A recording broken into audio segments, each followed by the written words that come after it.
से आप नुक्ती खिला दो, किसी ने कहा आज आप मेरी तरफ से लड्डू बांट दो, तो वो कहते हैं कि आज आपकी तरफ से भोजन होगा, मिठाई भी होगी, आप आए, परिवार को लेकर आए और यहाँ सबको परोसें।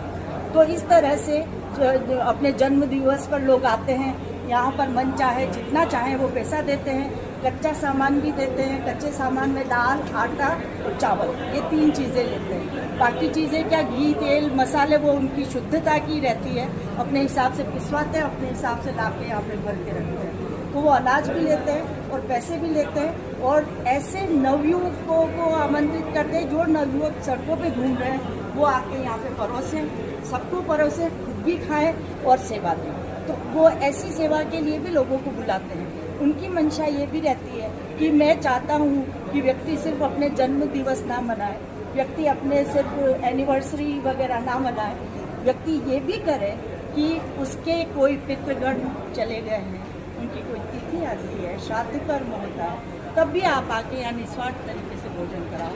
तब व्यक्ति आते हैं और अपने पितरियों को भी भोजन करवाने के यहाँ पे सदृश्य देखते हैं। जब वो तड़पते हुए बच्चे, छोटे छोटे बच्चे दाल चावल खाते हैं, तो उनको लगता है हमारे पितरी को जरूर पहुँच रहा होगा।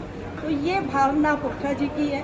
और दूसरी बात, उन्होंने संकल्प पत्र का जैसे मैंने जिक्र किया, तो वो संकल्प पत्र में इसी तरह की बात भरवाना चाहते हैं कि जैसे आप उसको भर दीजिए कि मैं अपने घर से अपने पितरी, मेरे दादाजी के लिए इतना पैसा देना चाहता हूँ, या मेरी दादी जी के लिए तुलादान करवाना चाहता हूँ। तुलादान का ये नियम है कि उसमें कुछ धन भी होता है, कुछ वस्तु भी होती है, कुछ चीज़ें भी होती है। तो आप किस तरह की चाहते हैं वो यहाँ सलाह करके आपको सेट करके देना है।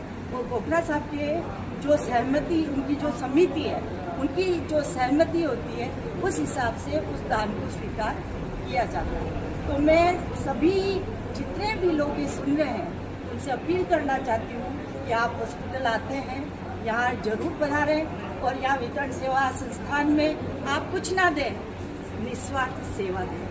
लोगों को भोजन परोसें, पानी परोसें, छाछ परोसें और अपने घर से गुलाब जामुन लाए हैं तो गुलाब जामुन परोसें। यही उद्देश्य है। मीठा बांटे, मीठा बोले, मीठा खाएं। धन्यवाद। जय श्री कृष्ण।